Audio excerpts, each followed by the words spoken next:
Audiobook de romance. Razão e Sensibilidade. De Jane Austen. Parte 3. Capítulo 10. O Salvador de Marianne, como Margarete, com mais elegância do que precisão, chamou Willoughby, passou no chalé cedo na manhã seguinte para fazer suas consultas pessoais. Ele foi recebido pela senhora Dashwood com mais do que polidez, com uma certeza que o relato de Sir John sobre ele e a própria gratidão dela inspiraram, e tudo o que aconteceu durante uma visita serviu para garantir-lhe o senso, a elegância, o afeto mútuo e o conforto doméstico da família a qual o acaso o havia agora introduzido. Quanto aos seus encantos pessoais, ele não precisou de uma segunda entrevista para se convencer. A senhorita Dashwood tinha uma pele delicada, traços regulares e uma figura notavelmente bonita. Marianne era ainda mais bonita. Sua forma, embora não tão correta quanto a de sua irmã, com a vantagem de altura, era mais marcante, e seu rosto era tão encantador, que quando, no habitual clichê de elogios, ela foi chamada de bela, a verdade não foi tão violentamente ultrajada como costuma acontecer. Sua pele era bem morena, mas, devido à sua transparência, seu tom de pele era incomumente brilhante, suas características eram todas bonitas, seu sorriso era doce e atraente, e em seus olhos, que eram muito escuros, havia uma vida, um espírito, uma ânsia, que puramente podia ser vista sem prazer. No início, Willoughby segurou a expressão dela, pela constrangedora lembrança de sua ajuda. Mas quando isso passou, quando seu espírito se acalmou, quando viu que a perfeita educação do cavalheiro, ele unia franqueza e vivacidade, e acima de tudo, quando ouviu declarar que era apaixonado por música e dança, ela lhe deu um olhar de aprovação que garantiu a maior parte de seu discurso para ela pelo resto de sua estadia. Era só necessário mencionar qualquer passatempo favorito para envolvê-la na conversa. Ela não podia ficar em silêncio quando tais assuntos eram introduzidos, e não tinha timidez nem reserva em sua discussão. Rapidamente descobri que o prazer que ambos tinham pela dança e música era mútuo, e que isso vinha de uma conformidade geral de julgamento sobre tudo o que dizia respeito a qualquer um desses temas. Incentivada por isso a fazer uma investigação mais profunda sobre suas opiniões, ela começou a questioná-lo sobre o assunto dos livros. Seus autores favoritos foram apresentados e planejados com tanto prazer estático, que qualquer jovem de 25 anos certamente teria que ser insensível para não se tornar um convertido imediato à excelência de tais obras, por mais que antes fossem desconsideradas. O gosto deles era notavelmente semelhante. Os mesmos livros, os mesmos trechos eram idolatrados por ambos, ou se alguma diferença aparecia, se alguma objeção cirúrgica, ela não durava mais do que até o momento em que a força de seus argumentos e o brilho de seus olhos vistos eram mostrados. Ele acatou todas as suas decisões, compartilhou sua paixão, e muito antes de sua visita terminar, conversavam com a familiaridade de antigos conhecidos. Bem, Marianne, disse Elinor, assim que ele os deixou, por uma manhã, acho que você saiu bem. Já obtive uma opinião do Sr. Willoughby sobre quase todos os assuntos importantes. Você sabe o que ele pensa sobre Cowper e Scott, tem certeza de que ele valoriza suas belezas como deveria, e recebeu todas as garantias de que ele admira o Papa tanto quanto é adequado. Em breve você terá esgotado todos os temas favoritos. Outro encontro será suficiente para explicar seus sentimentos sobre beleza pitoresca, casamentos segundos, e então você não terá mais nada a perguntar. Elinor, exclamou Marianne, isso é justo? Isso é correto? Minhas ideias são tão limitadas assim? Mas eu entendo o que você quer dizer. Eu tenho estado muito à vontade, muito feliz, muito franca. Eu errei contra toda ideia comum de decoro, foi aberto e sincero quando deveria ter sido reservado, sem espírito, monótono e enganador. Se eu tivesse falado apenas sobre o tempo e as estradas, e tivesse falado apenas uma vez a cada 10 minutos, essa repreensão teria sido evitada. Minha querida, disse sua mãe, você não deve ficar ofendida com Elinor, ela estava apenas brincando. Eu mesma repreenderia, se ela fosse capaz de querer impedir a alegria de sua conversa com nosso novo amigo. Marianne se acalmou em um instante. Willoughby, por sua vez, deu todas as provas de seu prazer na sua convivência, como um evidente desejo de aprimorá-la poderia oferecer. Ele os visitou todos os dias. Inicialmente, seu pretexto era perguntar sobre o estado de Marianne, mas o incentivo à sua recepção, que a cada dia se tornava mais amável, fez com que tal pretexto se tornasse necessário antes mesmo de deixar de ser possível, devido à perfeita recuperação de Mariane. Ela ficou confinada em casa por alguns dias, mas nunca houve confinamento mais agradável. Vilogugui era um jovem de boas habilidades, imaginação ágil, espírito vivo e maneiras abertas e afetuosas. Ele estava exatamente formado para conquistar o coração de Mariane, pois, além de tudo isso, juntava-se a uma aparência cativante e uma ardente energia de espírito, que agora se despertava e aumentava pelo exemplo dela, e que o tornava ainda mais atraente para o seu afeto, acima de tudo. Sua companhia tornou-se gradualmente o prazer mais delicioso de Mariane. Eles liam, conversavam, cantavam juntos, seus talentos musicais eram consideráveis, e ele lia com toda a sensibilidade e espírito que Edward, infelizmente, não tinha. Na avaliação da senhora Dashwood, ele era tão impecável quanto na Mariane, e Elinor não via nada que pudesse censurar nele, exceto uma propensão, na qual ele se assemelhava fortemente à sua irmã e a agradava de maneira peculiar, de dizer demais o que pensava em todos os benefícios, sem atenção às pessoas ou ligação. Ao formar e dar sua opinião apressadamente sobre os outros, ao sacrificar a educação geral para o prazer de atenção indivisa quando seu coração estava envolvido, e ao negligenciar com facilidade as formas de propriedade mundana, ele demonstrou uma falta de cautela que Elinor não poderia aprovar, apesar de tudo o que ele e Mariane puderam dizer em apoio a isso. Mariane começou agora a perceber que a desesperança que havia sido tomada aos 16 anos e meio, de algum dia ver um homem que pudesse satisfazer suas ideias de perfeição, havia sido precipitada e injustificável. Vilogugui era tudo o que sua imaginação havia delineado naquele momento infeliz e em todos os períodos mais passados, como capaz de conquistá-la, e seu comportamento declarava que seus desejos nesse sentido eram tão honestos quanto suas habilidades eram fortes. Sua mãe também, em cuja mente não havia surgido um único pensamento especulativo sobre o casamento delas, com a perspectiva de riquezas de Vilogugui, foi levada, antes do final de uma semana, a esperar e esperar por isso, e secretamente parabenizar-se por ter alcançado dois gêneros tão bons quanto Edward e Vilogugui. A parcialidade de Coronel Brandon por Mariane, que já foi descoberta tão cedo por seus amigos, agora se tornou oculta para Elinor, quando passou a ser ignorada por eles. A atenção e a sagacidade deles foram externas para seu rival mais afortunado, e a zombaria que o outro havia incorrido antes que qualquer afeição surgisse fosse afastada quando seus sentimentos realmente eram a chamar o ridículo tão justamente associado à sensibilidade. Elinor foi obrigada, embora relutante, a acreditar que os sentimentos que a senhora Jennings atribuiu sua própria satisfação, agora estava realmente despertado por sua irmã, que, embora uma semelhança geral de temperamento entre as partes pudesse favorecer a afeição do Sr. Vilogugui, uma oposição igualmente marcante de caráter, não era obstáculo para a consideração de Coronel Brandon. Ela viu isso com preocupação, pois o que poderia esperar um homem silencioso de 35 anos, quando confrontado com um jovem muito animado de 25?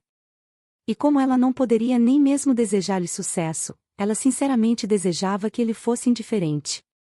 Ela gostava dele, apesar de sua gravidade e reserva, via nele um objeto de interesse.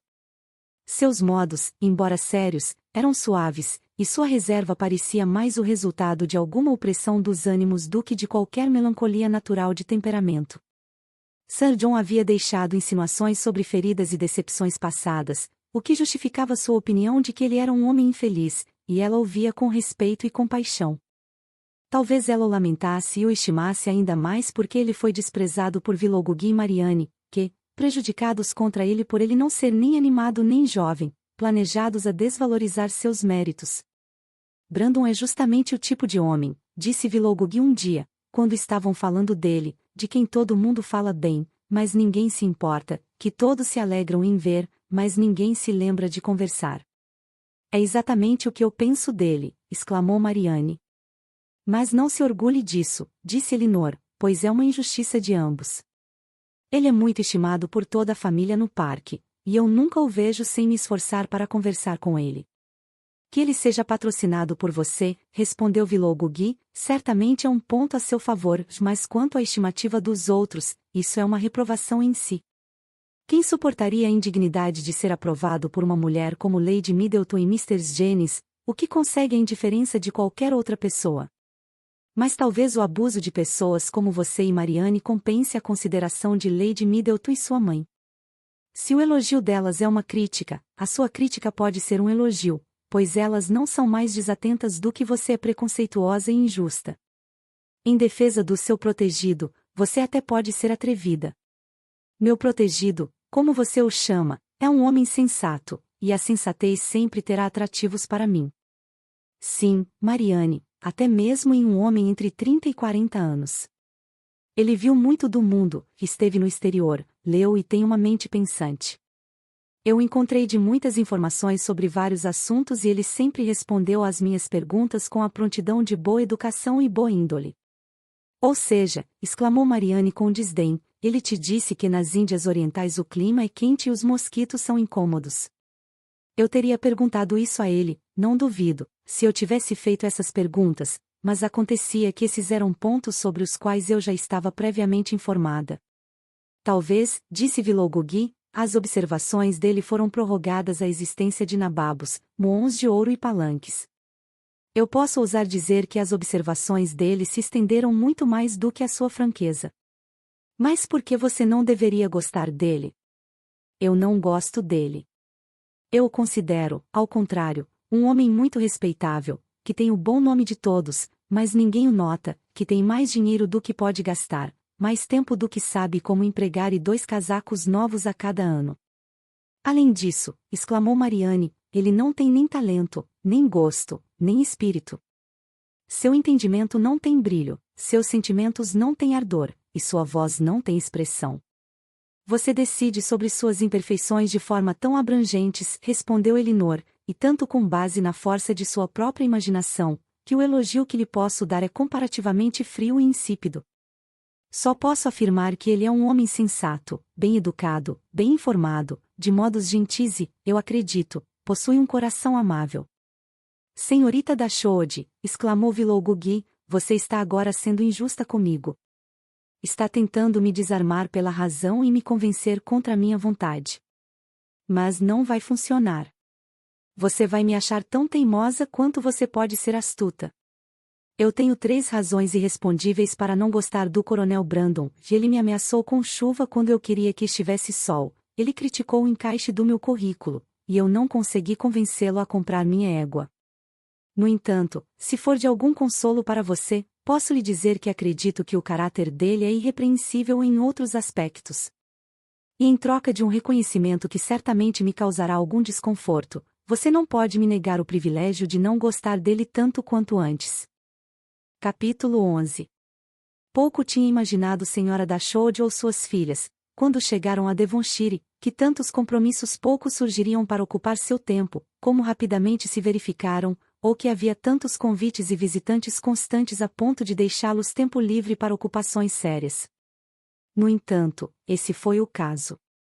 Quando Marianne se recuperou, os planos de diversão, tanto em casa quanto fora, que Sir John havia formado anteriormente, vieram a ser postos em prática. As festas particulares no parque começaram então, e as excursões de barco foram organizadas e realizadas sempre que um outubro chuvoso permitia.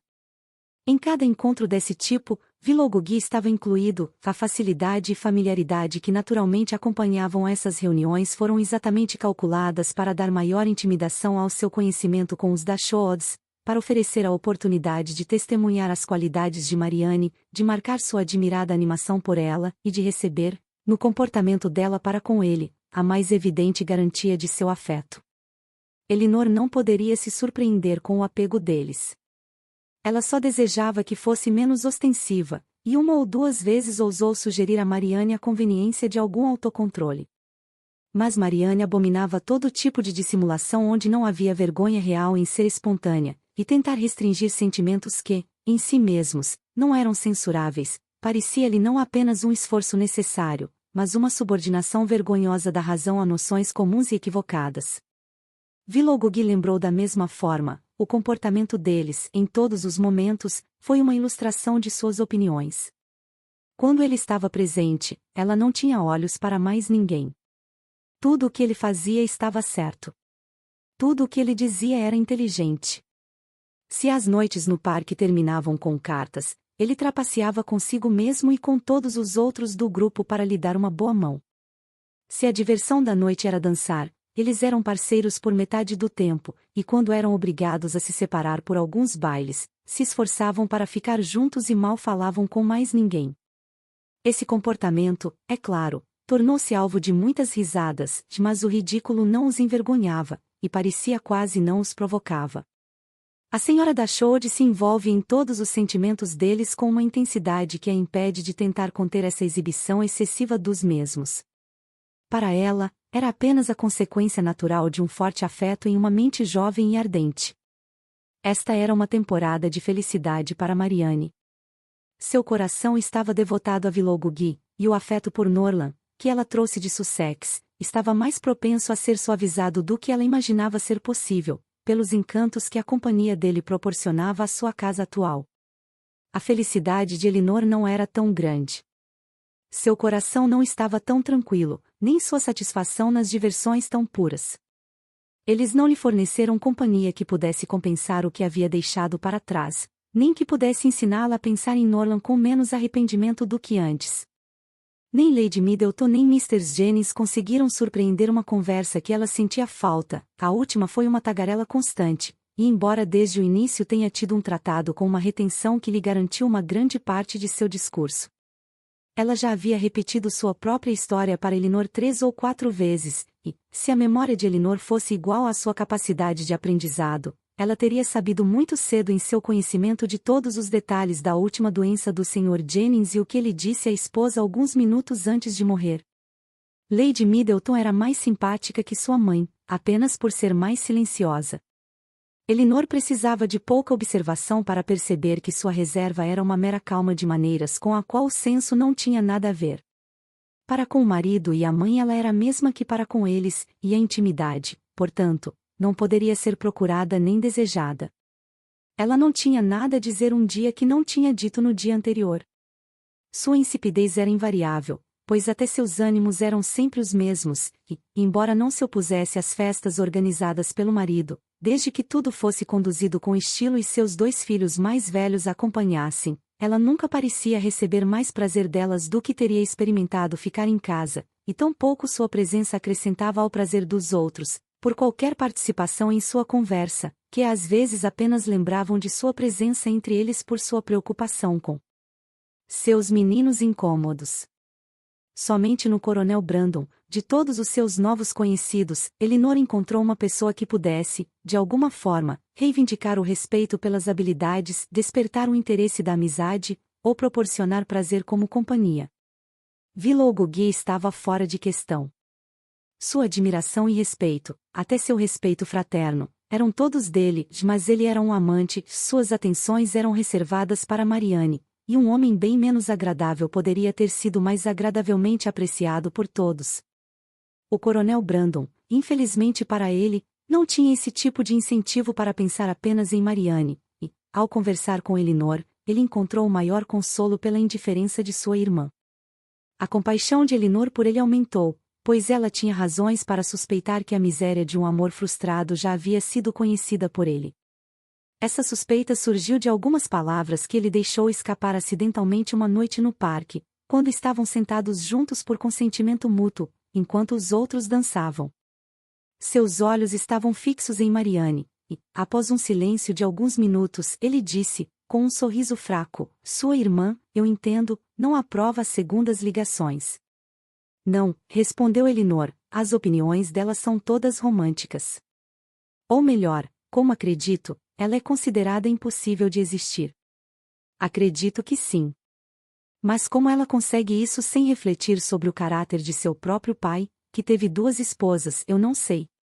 Alguns anos, no entanto, vão firmar suas opiniões em uma base razoável de bom senso e observação, e então elas poderão ser mais simples de definir e explicar do que são agora, para qualquer pessoa que não seja ela mesma. Isso provavelmente será o caso, ele respondeu, e ainda assim há algo tão amável nos preconceitos de uma mente jovem, que se fica triste ao vê-lo ceder à recepção de opiniões mais gerais. Não posso concordar com você, disse Elinor. Há inconvenientes que acompanham sentimentos como os de Marianne, que todos os encantos do entusiasmo e a ignorância do mundo não podem compensar. Seus sistemas têm toda uma tendência infeliz de desconsiderar a propriedade, e o melhor conhecimento do mundo é o que eu espero que seja sua maior vantagem possível. Após uma breve pausa, ele retomou a conversa, dizendo: Sua irmã não faz nenhuma distinção em suas objeções contra uma segunda ligação? Ou é igualmente crime para todos? Aqueles que foram frustrados em sua primeira escolha, seja pela instabilidade de seu objeto ou pela perversidade das condições, devem ser igualmente indiferentes durante o resto de suas vidas? Por minha palavra, não estou familiarizado com os detalhes dos princípios dela. Só sei que nunca ouvi admitir qualquer exemplo de uma segunda ligação ser perdoável. Isso, disse ele, não pode continuar assim, mas uma mudança total de sentimentos, não deseje isso, porque, quando os refinamentos românticos de uma mente jovem são obrigados a ceder, com que frequência são êxitos por opiniões que são, infelizmente, muito comuns e muito perigosos. Falo por experiência. Conheci uma vez uma senhora que, em temperamento e mente, se assemelhava muito à sua irmã, que pensava e julgava como ela, mas que, por uma mudança forçado, por uma série de situação infeliz, aqui ele parou de repente e parecia pensar que havia falado demais e, com sua expressão, suscitou conjecturas de que, de outra forma, não foram surgidas na cabeça de Elinor. A senhora provavelmente teria passado despercebida, se ele não tivesse conseguido Miss Dashwood de que a preocupação não deveria escapar de seus lábios. Como estava, bastou um pequeno esforço da imaginação para conectar sua emoção à terna gravação de um amor passado. Elinor não tentou mais nada. Mas Marianne, em seu lugar, não teria feito tão pouco. A história inteira teria sido formada rapidamente sob sua imaginação ativa, e tudo previsto na mais melancólica ordem de amores desastrosos. Capítulo 12. Enquanto Elinor e Marianne caminhavam juntas na manhã seguinte, a última comunicação à irmã uma notícia que, apesar de tudo o que Elinor já sabia sobre a imprudência e falta de reflexão de Marianne, a surpreendeu pelo testemunho extravagante de ambas. Marianne contou, com grande alegria, que Willoughby lhe deu um cavalo, que ele mesmo havia sido criado em sua propriedade em Somersetshire, e que era exatamente adequado para carregar uma mulher. Sem considerar que não estava nos planos de sua mãe manter nenhum cavalo, que, se ela alterasse sua resolução a favor deste presente, teria que comprar outro para o criado e manter um criado para montá-lo, e, depois de tudo, construir um estábulo para recebê-los. Ela aceitou o presente sem hesitação e contorno à irmã com entusiasmo. Ele pretende mandar seu criado para Somersetshire imediatamente para buscá-lo, ela acrescentou, e quando ele chegar, vamos andar a cavalo todos os dias. Você vai compartilhar o uso comigo. Imagine, minha querida Elinor, o prazer de uma corrida em um dos morros aqui perto. Com grande relutância, ela se despertou desse sonho de felicidade para compreender todas as tristes verdades que acompanhavam o assunto, e por algum tempo decidiu aceitá-las. Quanto ao funcionário adicional, a despesa seria insignificante. A mamãe, ela tinha certeza, nunca se oporia a isso, e qualquer cavalo serviria para ele, que ele sempre poderia pegar um no parque. Quanto ao estábulo, o mais simples galpão seria suficiente. Elinor então ousou duvidar da propriedade de ela receber tal presente de um homem tão pouco, ou ao menos tão recentemente, conhecido. Isso foi demais. Você está errado, Elinor, disse ela, com veemência, ao supor que conheço muito pouco Willoughby. Eu não o conheço há muito tempo, é verdade, mas sou muito mais bem acompanhado dele do que de qualquer outra pessoa no mundo, exceto de você e da mamãe. Não é o tempo ou a oportunidade que determina a intimidade. 7 anos não são suficientes para algumas pessoas se conhecerem, e 7 dias são mais do que suficientes para outras pessoas. Maior impropriedade aceitar um cavalo de meu irmão Duque de John eu sei muito pouco, embora tenhamos vivido juntos por anos. Elinor achou mais prudente não tocar mais nesse ponto. Ela conhecia o temperamento de sua irmã. A oposição em um assunto tão delicado só a faria se apegar ainda mais à sua própria opinião. Mas, apelando para o afeto de Marianne por sua mãe, representando as inconveniências que aquela mãe indulgente teria que suportar, se, como provavelmente aconteceria, ela consentisse no aumento do estabelecimento, Marianne logo cedeu, e prometeu não tentar sua mãe com tal rode imprudente, mencionando a oferta, e dizer a Willoughby, quando o visse pela próxima vez, que ela teria que recusar. Ela foi fiel à sua palavra, e quando Willoughby apareceu em casa naquele mesmo dia, Elinor pegou sua irmã expressando sua decepção em uma voz baixa, por ser obrigada a abrir mão de aceitar o presente. As razões para essa mudança foram ao mesmo tempo explicadas, e eram suficientes para tornar impossível qualquer nova insistência de sua parte. Seu pesar, no entanto, era bem visível, e depois de expressá-lo com sinceridade, ele acrescentou, na mesma voz baixa, mas, Marianne, o cavalo ainda é seu, embora você não possa usá-lo agora. Eu o manterei só até que você possa reivindicá-lo.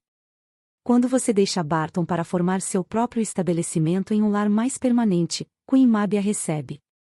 Tudo isso foi ouvido por Miss Dashwood, e no todo da frase, no modo como ele a pronunciou, e no fato de ele se dirigir à sua irmã apenas pelo nome de batismo, Elinor imediatamente viu uma intimidade tão decidida, um significado tão direto, que marcou um acordo perfeito entre eles. A partir daquele momento, ela não teve dúvidas de que estavam noivos. A crença nisso não lhe causou outra surpresa além de que ela, ou qualquer um de seus amigos, teve que descobrir isso por acidente, considerando os temperamentos tão francos de ambos. Margaret contou algo a Elinor no dia seguinte, que colocou essa questão em uma luz ainda mais clara. Willoughby tinha passado a noite anterior com eles, e Margaret, ao ser deixado por algum tempo na sala apenas com ele e Marianne, teve a oportunidade de fazer observações que, com um rosto extremamente importante, ela comunicou à irmã mais velha na próxima vez que estavam a sós. "Ah, Elinor!" exclamou ela, "eu tenho um segredo tão grande para te contar sobre Marianne. Tenho certeza de que ela vai se casar com o Sr. Willoughby muito em breve." "Você já disse isso", respondeu Elinor, "quase todos os dias desde que se conheceram no High Down, e eles não se conheceram uma semana, acredito, antes de você ter certeza de que Marianne usava o retrato dele suspenso no pescoço, mas acabou sendo apenas uma miniatura do nosso tataravô. Mas, de fato, isso é bem diferente. Tenho certeza de que eles vão se casar muito em breve, pois ele tem um fio de cabelo dela. Cuidado, Margaret. Pode ser apenas o cabelo de algum grande tio dele. Mas, de fato, Elinor, é o cabelo de Marianne.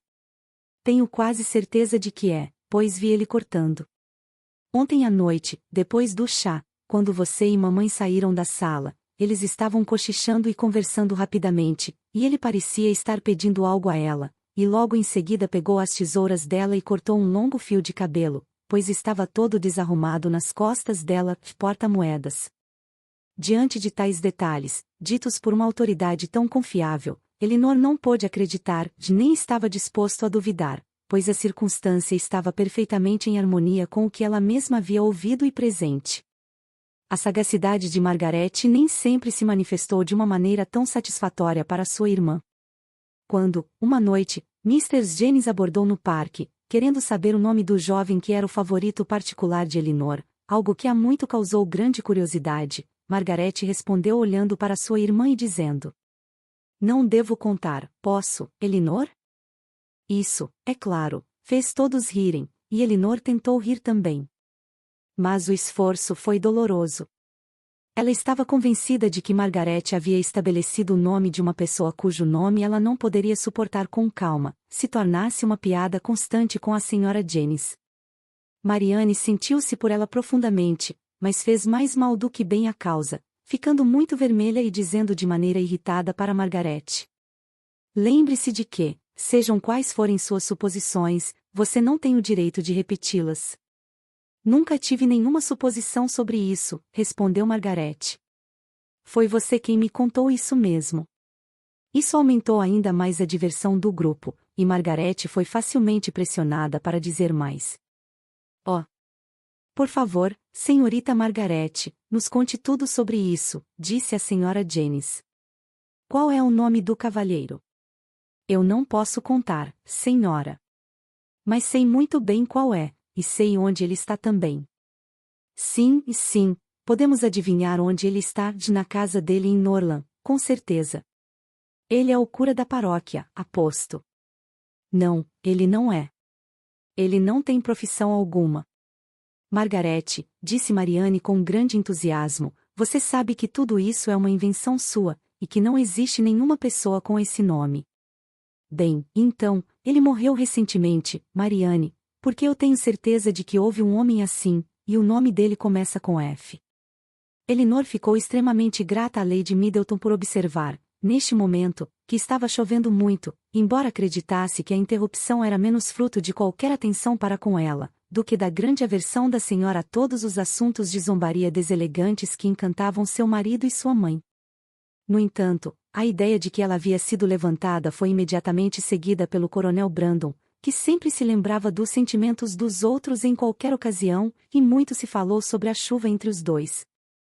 Willoughby abriu o piano de cauda e pediu a Marianne para se sentar e tocá-lo, e assim, entre os vários esforços de diferentes pessoas para desviar o tópico, ele foi deixado de lado. Mas não foi tão fácil para Elinor recuperar o que lhe foi relatado. Foi formada uma festa para o dia seguinte, com o objetivo de visitar um lugar muito bonito a cerca de 12 milhas de Barton, pertencente a um cunhado do coronel Brandon, sem que o local não pudesse ser visitado, pois o proprietário, que estava fora, havia ordens rigorosas sobre isso. Diziam que os jardins eram maravilhosos, e Sir John, que estava particularmente liberado em elogiá-los, poderia ser considerado um razoável, já que havia juiz formado grupos para visitá-los pelo menos 2 vezes a cada verão nos últimos 10 anos. O local possuía um grande lago, um passeio de barco nesse lago seria uma parte significativa da diversão da manhã, e provisionamento de alimentos frios seria levado, apenas viagens abertas exclusivamente usadas, e tudo seria prolongado no estilo habitual de um passeio de lazer completo. Para alguns membros do grupo, parecia uma empreitada ousada, considerando a época do ano e o fato de ter chovido todos os dias nas últimas 2 semanas, e a senhora Dashwood, que já estava resfriada, foi persuadida por Elinor a ficar em casa. Capítulo 13. O passeio planejado para Whitwell acabou sendo bem diferente do que Elinor esperava. Ela estava preparada para se molhar completamente, ficar fatigada e assustada, mas o acontecimento foi ainda mais infeliz, pois eles não foram ao local de maneira nenhuma. Às 10 horas, todo o grupo estava reunido no parque, onde tomavam o café da manhã. A manhã foi razoavelmente favorável, embora tivesse chovido a noite toda, pois as nuvens estavam se dissipando pelo céu e o sol aparecia com frequência. Todos estavam de bom humor, animados, ansiosos para se divertir e certos a suportar os maiores inconvenientes e dificuldades, em vez de se mostrarem contrariados. Enquanto tomavam o café da manhã, as cartas foram trazidas. Entre elas, havia uma para o coronel Brandon, ele a pegou, olhou o endereço, ficou claro e imediatamente deixou a sala. O que há com o Brandon? Perguntou Sir John. Ninguém sabia responder. Espero que ele não tenha recebido notícias ruins, disse Lady Middleton. Deve ser algo extraordinário para fazer o coronel Brandon sair da minha mesa de café da manhã tão repentinamente. Cerca de 5 minutos depois, ele voltou. Não é nada de ruim, coronel, espero, disse a senhora Jennings assim que ele entrou na sala. Não, de forma alguma, senhora, obrigado. Foi de Avignon. Espero que não seja para dizer que sua irmã está pior. Não, senhora. Veio de Londres, e é apenas uma carta de negócios. Mas como foi que a escrita te desconcertou tanto, se era apenas uma carta de negócios? Ora, isso não vai colar, coronel, então vamos ouvir a verdade. Minha querida senhora, disse Lady Middleton, reflita sobre o que está dizendo. Talvez seja para te contar que sua prima Fanny se casou, disse Mr. Jennings, sem prestar atenção na repreensão da filha. Não, de fato, não é. Bem, então, eu sei de quem é a carta, coronel. E espero que ela esteja bem. De quem a senhora quer dizer, senhora, ele disse, corando um pouco. Oh! Você sabe de quem estou falando. Eu lamento especialmente, senhora, disse ele, dirigindo-se a Lady Middleton, que eu recebi esta carta hoje, pois trata-se de um assunto de negócios que requer minha presença imediata em Londres. Em Londres, exclamou a senhora Jennings. O que você tem a fazer em Londres nesta época do ano? Minha perda é grande, continuou ele, por ter que deixar um grupo tão agradável, mas estou ainda mais preocupado, pois temo que minha presença seja necessária para garantir a admissão de vocês em Whitwell. Que golpe para todos eles foi esse? Mas, se o senhor escrever uma nota para a governanta, Sr. Brandon, disse Marianne, ansiosamente, não seria suficiente? Ele balançou a cabeça. Devemos ir, disse Sir John. Não vamos deixar isso para depois quando já estamos tão perto. Você não pode ir para a cidade até amanhã, Brandon, isso é tudo. Gostaria que fosse tão fácil assim.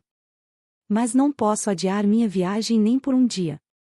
Se você apenas nos dissesse qual é o seu negócio, disse a Sra. Jennings, talvez pudéssemos ver se poderia ser adiado ou não.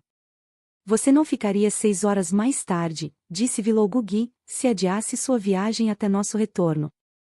Eu não posso me dar ao luxo de perder 1 hora. Elinor então ouviu Willoughby dizer, em voz baixa para Marianne, há algumas pessoas que não conseguiram suportar uma festa de prazer. Brandon é uma delas. Ele estava com medo de pegar um resfriado, tenho certeza, e inventou esse truque para sair fora. Aposto 50 guinéus que a carta foi escrita por ele mesmo. Não tenho dúvida disso, respondeu Marianne.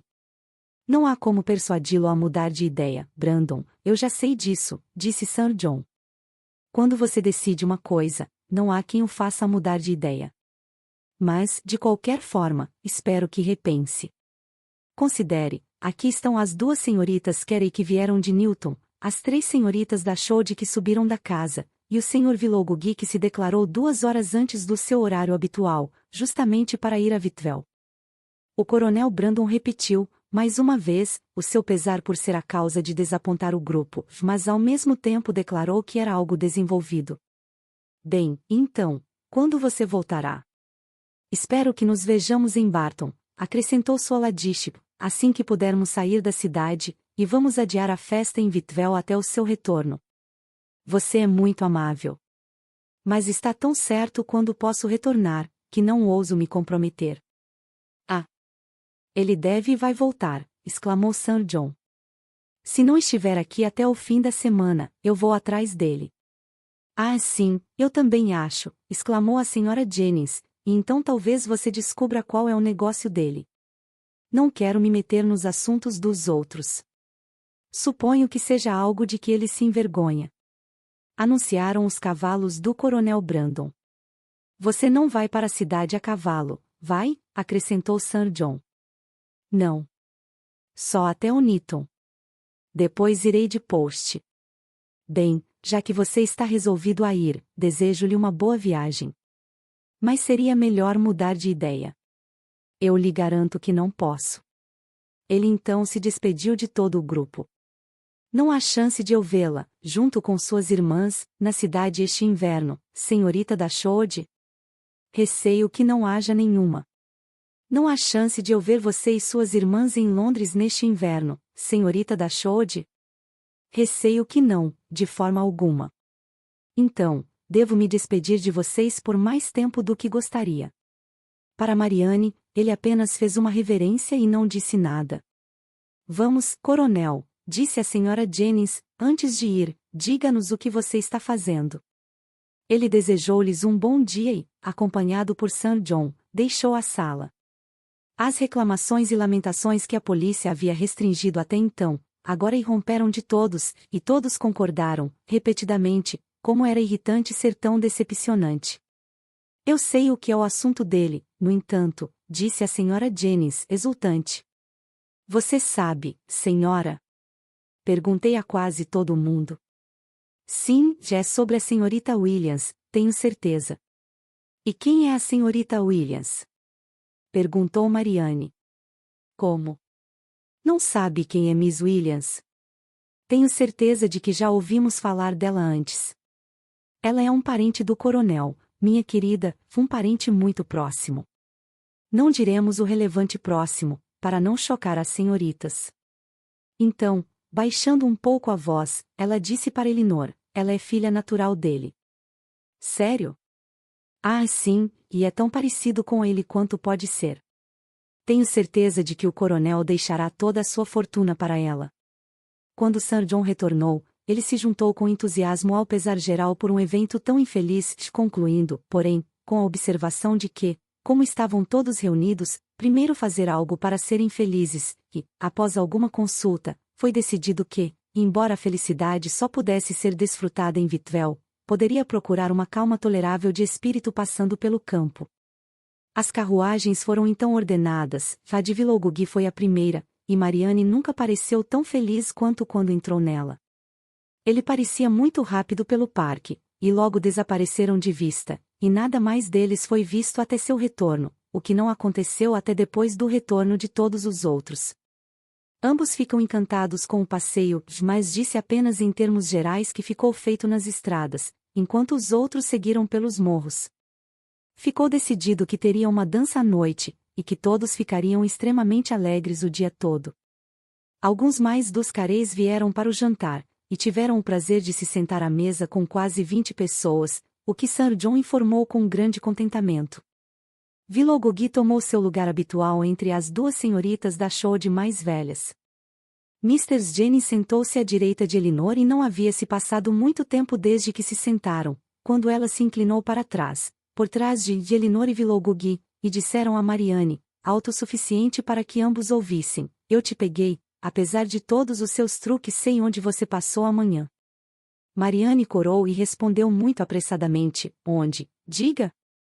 "Não sabia," disse Vilogugui, "que saímos no meu currículo?" "Sim, seu atrevido, eu sei muito bem disso, e estava determinado a descobrir onde vocês tinham isso.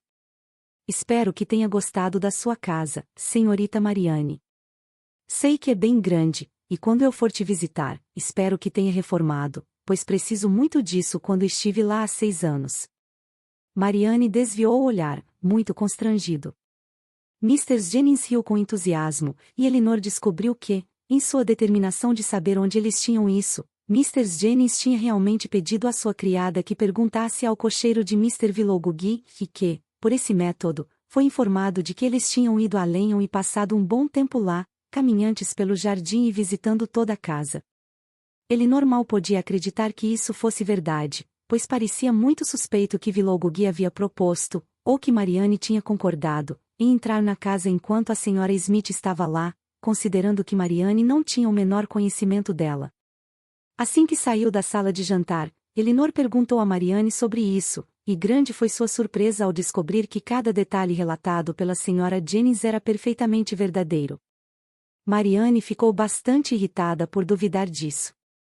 "Por que você imagina, Elinor, que nós não fomos lá, ou que não vimos a casa? Não é algo que você mesmo já desejou fazer muitas vezes?" "Sim, Mariane, mas eu não iria enquanto a senhora Smith estivesse lá, e sem outro acompanhante além do Sr. Vilogugui. Mr. Vilogugui, no entanto, é a única pessoa que tem o direito de mostrar aquela casa, e, como ele estava em uma carruagem aberta, era impossível ter outro acompanhante. Nunca passei uma manhã mais agradável em minha vida." "Receio," respondeu Elinor, "que o prazer de uma atividade nem sempre comprove sua adequação." "Pelo contrário, nada pode ser uma prova mais forte disso, Elinor, pois, se houvesse qualquer verdadeira impropriedade no que fiz, eu teria percebido no momento. Sempre sabemos quando estamos errados, e com essa verdade, eu não teria sentido nenhum prazer. Mas, minha querida Mariane, como isso já expôs alguns comentários muito impertinentes, você não começa agora a questionar a sensação de sua própria conduta? Se os comentários impertinentes da senhora Jennings devem ser uma prova de impropriedade na conduta, estamos todos errando a cada momento de nossas vidas. Não dou valor à censura dela, mais do que daria aos seus elogios. Não sinto ter feito nada de errado ao caminhar pelos terrenos da senhora Smith ou visitar sua casa um dia eles pertencem ao senhor. Mesmo que um dia fosse seu por conta própria, Mariane, isso não justificaria o que você fez, interrompeu Elinor. Ela corou com essa insinuação, mas era visivelmente algo que agradou, e, após 10 minutos de reflexão profunda, voltou para a irmã e disse, com grande bom humor: "Talvez, Elinor, tenha sido um pouco imprudente da minha parte em Alenham, mas o Sr. Vilogugui queria muito que eu mostrasse o lugar, e é uma casa encantadora, garantida. Há uma sala de estar particularmente bonita no andar de cima, um tamanho confortável para uso constante e que, com móveis modernos, seria uma delícia. É um cômodo de esquina e tem janelas em dois lados. Você vê o gramado de boliche atrás da casa, com um belo bosque ao fundo, e do outro lado há uma vista da igreja e da vila, e, além deles, aquelas colinas impressionantes que admiramos tantas vezes. Não vi tudo em sua melhor forma, pois nada poderia ser mais decadente do que o mobiliário, mas, se fosse renovador, umas 200 libras, diz Willoughby, tornariam este um dos cômodos de verão mais rigorosos da Inglaterra. Se Elinor tivesse conseguido ouvi-la sem interferência dos outros, Marianne teria descrito todos os cômodos da casa com igual excitação.